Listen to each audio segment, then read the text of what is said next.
Wednesday. We thank you guys so much for joining us. We thank all of our sponsors, Bay Area Modern Medical Center, Italiano Insurance, the Golden Diamond Source, the Get It's Gordon Group for all your real estate needs, thirdgenerationplumbing.com. John Rodriguez, longtime baseball fan here in Tampa Bay. He would love to see that Tampa Stadium. And Cafe Paradiso, our good friend Palatini, he too would love to see. Palatini. Yeah, Palatini. I bet our good friend Ken Hagan from the Hillsborough County Commission has been to Cafe Paradiso once or twice. Hopefully he's on the line. Ken, you there? He's ready to go. What's up, Ken? Yes, sir. How are you, my friend? Yes, sir. I'm doing well, buddy. How you been? Oh, man, up in it, man. Up in it. I got to first say one thing, because you've been in politics for a long, long time. And I sat through a full commission meeting yesterday for the first time. And good Lord, my man, you don't get paid enough. How the hell do you sit through those things and all the public comments? Whatever they're paying you, it ain't enough. That's crazy stuff. That's an understatement. Certainly requires a lot of patience and a lot of alcoholic beverages, if you will. Kind of gets I'll drink to that. All right. So first question. First, is Tampa back in? Is Tampa available for business? Well, certainly that's my desire. Over the last couple of weeks, I've been laying the groundwork with our team. So when that time comes, I don't know if that's going to be today, tomorrow, or 6 months from now, but we're going to be ready. We're having a meeting tomorrow with all of our partners, Mayor Castor, Eric Hart, the Sports Authority, County Administrator, and just to make sure that we're all on the same team. We're all, reading from the same hymn, if you will. And so I'm ready for that day. But again, right now, I do need to stress our primary focus right now is to ensure a seamless transition from Tropicana Field to Steinbrenner Field this season, working very closely with the New York Yankees, with the Rays, and with Major League Baseball to make sure that, again, that's a smooth transition, not only for the team, but more importantly for our fans. And I do want to give a shout out and a thanks to Hal Steinbrenner, Tony Bruno, and the entire Yankee organization, because if it were not for them, they would not be playing in Tampa this year. And so while Hillsborough County owns Steinbrenner Field, it's ultimately their decision. And they've been wonderful partners. And so I do want to thank them. But without a doubt, that's our primary focus right now. And a lot of work's going to end up going into that, particularly with the Sports Authority, with Eric Hart and his team. We're going to help out with operations and do everything we can to make this a seamless transition, to make it a successful season. I believe it'll sell out every game, and it's going to be a wonderful experience. So that's what we're focusing on now. But when the time comes, we're going to be ready, and we're going to be respectful of the process. We're going to let things play out over in Pinellas and St. Pete, and should that opportunity come, we'll be ready. That's incredible stuff to hear that you guys are so proactive. And I think a lot of people in your constituents are happy to hear that. And I'm going to get back to Steinbrenner in a moment. We'll celebrate what's about to happen there, as I think it's really cool. But I want to get to the primary question that I get all the time. Does Hillsborough have any money? And I've fought this for so long. Everybody, it's a false narrative. I say it's a false narrative that has been promulgated by the Rays and the Times and everybody else.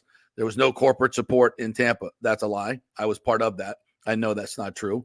That there's no money over here. As you've said many times, there's no upfront money, huge bubble of upfront money that you can take like St. Pete did, but it's a pay-as-you-go type thing and a true public-private partnership where everybody benefits, unlike this terrible deal that they tried to execute in St. Pete and is falling apart.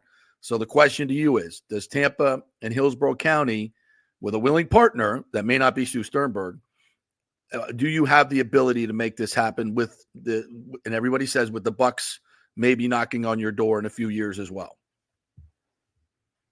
Well, there's a lot to cover there, but the number one, the devil is in the detail. The devil is in the details, which I've always said. Number two, I've always stated that first and foremost, we're going to protect the taxpayers. We're not going to offer something that it's a raw deal. And in our model, it is creative based.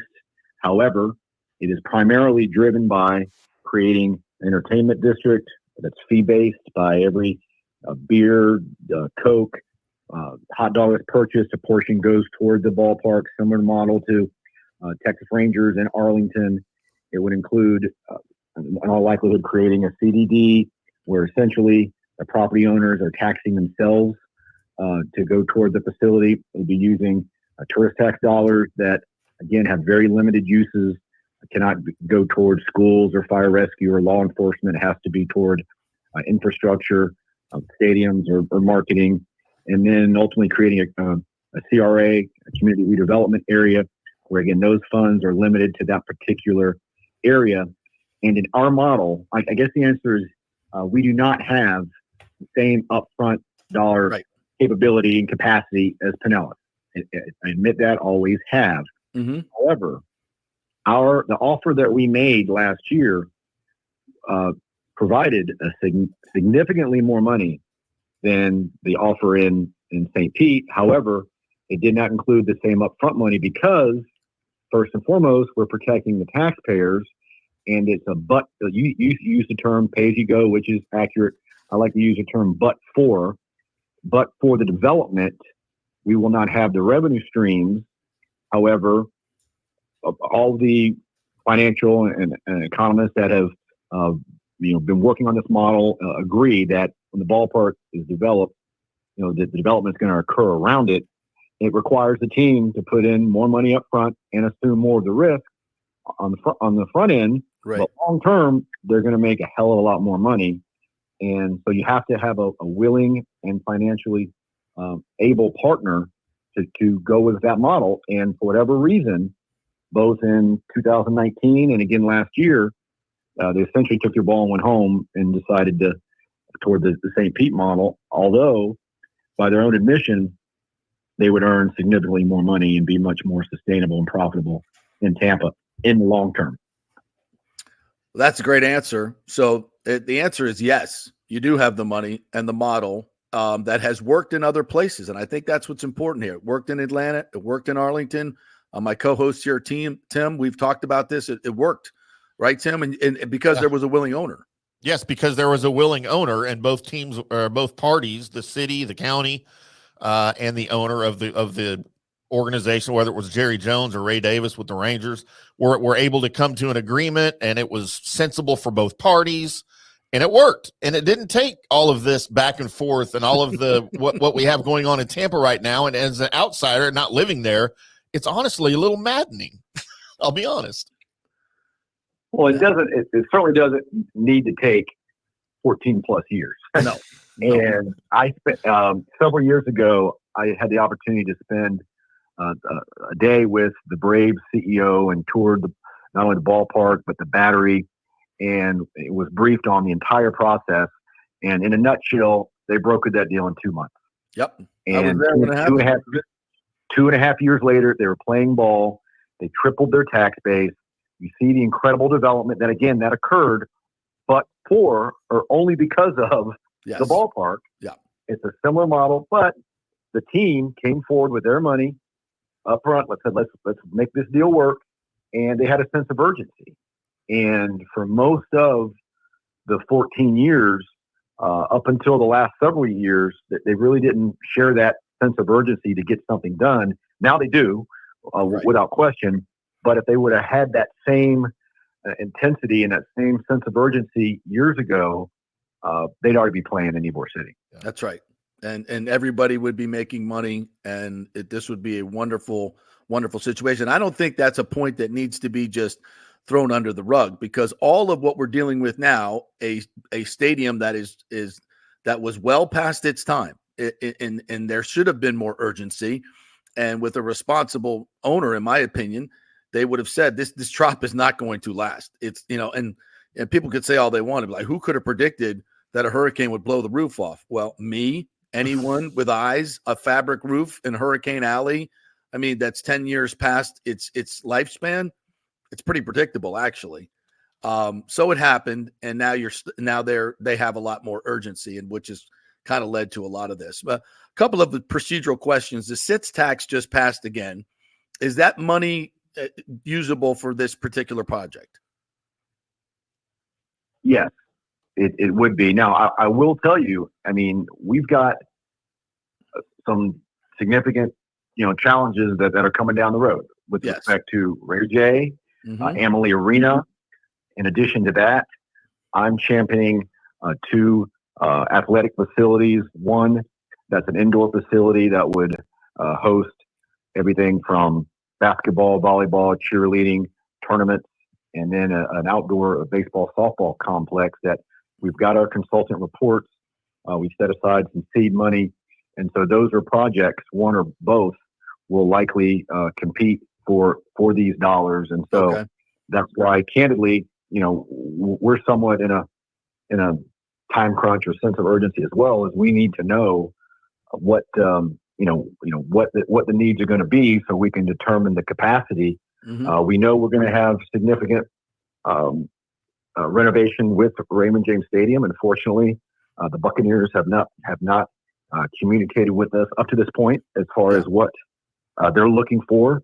So we don't know what that's going to be, but we do know that a renovation is going to be needed in the next several years. We do know if we ever hope to host another Super Bowl, that must happen. The NFL has told Rob Higgins and the Sports Commission that. So we know those needs are coming, and we just have to communicate, number one, with all the teams and know what they're thinking, what they believe the needs are, what their investment's going to be.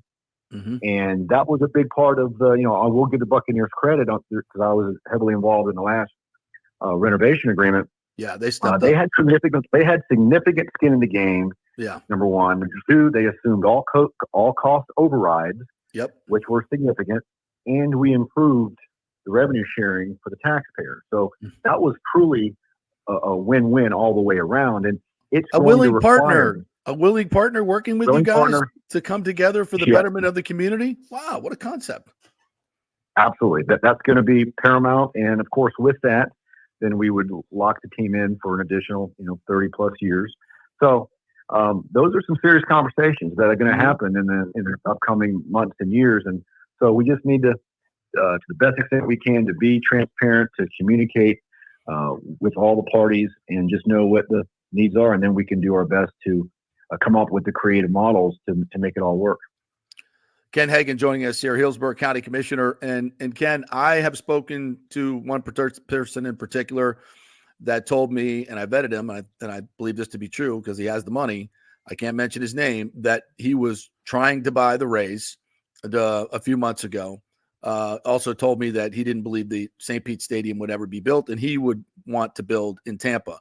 I've heard Joe Citro and other people that have been in government say there are groups out there that are wanting to buy this team and build in Tampa. I don't expect to get an answer on this, but I got to ask it. Are you hearing the same things? Is this something, and is there a site in mind?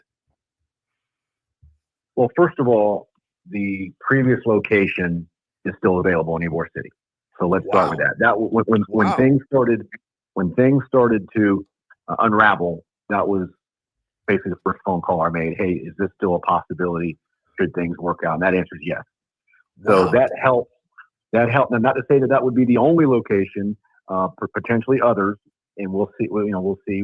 But you could use the same design. They already worked in a design. They spent all that stuff. The whole thing. Just here we go again. Yes. Wow. So let's start with that, which is very fortunate. But again, we would likely consider other locations as well. Secondly, I'm aware of a couple of local groups in the past that were mobilized and that made an offer.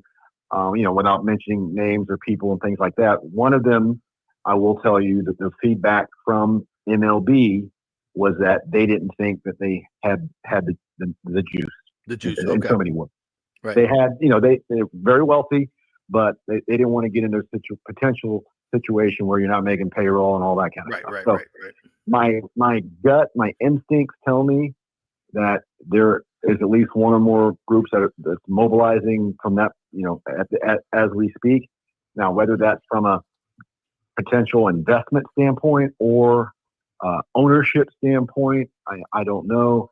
Again, I can't say with any certainty or give anyone's name, but I strongly believe that either is taking place now or will take place if things continue to unravel in Pinellas County. Extremely interesting there. All right, I want to finish up by just talking about what's about to happen in Tampa. And again, this is no disrespect to St. Pete whatsoever. I always look at this as a region. I've never looked at it as Tampa, St. Pete, and others. Maybe it's because I didn't grow up here. I've lived here for almost 30 years. I've lived on both sides of the bay. I just see it as Tampa Bay, but I understand the provincialism. But I want to celebrate the fact that the folks in Hillsborough County have been supporting this Rays team for a long time, going to games and on TV, what have you. And now they're going to get an opportunity to support it with their dollars and their attendance. I spoke with Tino Martinez the other day, who played for the Yankees, played for the Rays, grew up here. No one knows the landscape better, has played in that stadium. He could not be more thrilled. He said those tickets will sell out in a heartbeat. It's going to be nuts. I mean, I'm a little afraid that Stu will price them through the roof and price everybody out, but hopefully that won't be the case. But what's about to happen here, I think, is spectacular. It'll be a packed house every night. It's going to be a vibe. And if a group comes forward and we're moving forward in Tampa, you are going to coalesce for 3 or 4 years in that really cool stadium, by the way, and moving towards something that is going to be in where it should have always been. To me, this is such a great opportunity for the Rays. It's what's always should have happened, and this team can move forward. And I hope, no disrespect, but I hope it's going to be with a new local owner or someone that really, really has the Tampa Bay's best interest in mind. I think this could be an absolute bigger than Tino's Grand Slam in the World Series home run. Your thoughts? Well, first of all, it's going to be a smashing success. I'm 100% to that. I played not recently in the last few months. I played golf with Tino, and growing up we competed against each other. And great guy, and I know how strongly he wants the team to be on this side. I was with Fred McGriff just last night, and we were talking about it, and other athletes, Jason Romano, other local MLB stars that have shared similar sentiments. And one thing I do want to say, and I'm going to give the Rays credit, in that it really, I mean, again, from a fan perspective, from elected official in Hillsborough County, I'm thrilled that it's going to be, at Steinbrenner Field right here in Tampa. But it really makes the most sense financially for the team. Steinbrenner Field is highest capacity. It's the most MLB ready of Dunedin and Clearwater, which are great ballparks. I go to a couple games a year, spring training games at those facilities. I love going over there. But it really, the Rays are going to get crushed revenue-wise this year. And this alternative gives them the best opportunity to maximize their already reduced revenue stream. So it makes the most sense. And that's why I don't blame some of the commissioners in Pinellas County. I know a lot of people do, but from an elected standpoint, they've got to look out for the taxpayers. They've got priorities. And for new commissioners, they shouldn't be asked to vote on something their very first meeting. I mean, we go through that every cycle with our board on much smaller projects, 1 million, 2 million, 5 million, that a previous board approved, yet a new board comes in and they may have different priorities. So I don't fault them on that, but they made the right decision, and I'm looking forward to it. I think not only for the team, but also for the fans, and it's going to be a smashing success, and we'll see how things play out. Can you expand that? There's a lot of room in left field and the outfield. I don't know if that's a retention pond or what. I don't know about the engineering, but there's room to expand Steinbrenner and add considerably more seats. I'm talking about maybe 3,000 to 7,000 more. Is that something that we're thinking about doing? Any other embellishments they're going to add? I know they're going to make it very Rays friendly with the temporary signage, which is cool. But what else? What can you tell us about that part of it? Honestly, I'm unaware of any plans to dramatically change the configuration. Just being familiar with the complex, I think you lose a lot of seats by having right field and the way they have it laid out there. I guess in theory, you could eliminate some of that social sitting stuff, and you could erect temporary stands or additional stands there. I guess just think on the top of my head, but I don't believe there's going to be any dramatic increase in capacity. That'll be a conversation I'm actually going to see CEO Eric Hart here over lunch, and I'll ask him that. But I don't think that's going to occur. But one thing again, I want to stress: we are working the Yankees, the Sports Authority, very closely with the Rays, with the Yankees, with MLB to make this as smooth and transition as possible for the team. And I'm really looking forward to it. Can't wait, partner. I think it's going to be outstanding. Anything else you want to say or that I've forgotten to ask you about this process? I don't think so. I think that, we're going to continue to be respectful of the process. We're going to see how things play out. And when that time comes, again, I don't know if that's today, tomorrow, or a year from now, we're going to be ready to have that conversation, and we're going to do everything we can to make it happen, to ensure that the team remains here in Tampa Bay for generations to come. Well, Ken, listen, I've said it many, many times. As I said about Tino, I mean, you didn't hit any World Series home runs, but you played some serious college ball at the Gators. You've grown up with this. I know it's something that's near and dear to your heart, and you're passionate about it. And just in Steinbrenner Field alone, it's going to be a great realization for you and many people who've grown up in this Tampa area that have been waiting to show their passion for this team. And I think it's going to be a huge success. So congratulations for your diligence and your courage in the face of a lot of negativity. You and I have shared a lot of that together. So I appreciate your courage. I appreciate your courage, and let's see this thing through. I hope it happens. No Steinbrenner didn't happen, but the big ticket, hopefully we'll see. No, amen. And again, I want to thank you for your kind words and generosity, and especially for fighting a good fight, because you've been taking a hell of a lot of arrows here through the years, as I have. Yes. And I've just said you never say never, and the doors always been left open, and you never know. All right. So, thanks, Ken. Appreciate your time. Thank you. Tell Eric I said hello. Take it easy. And watch out for snakes. We'll do. Bye. So Eric, you talk about Eric Hart of the Sports Authority, who's done a lot of negotiating with Stu.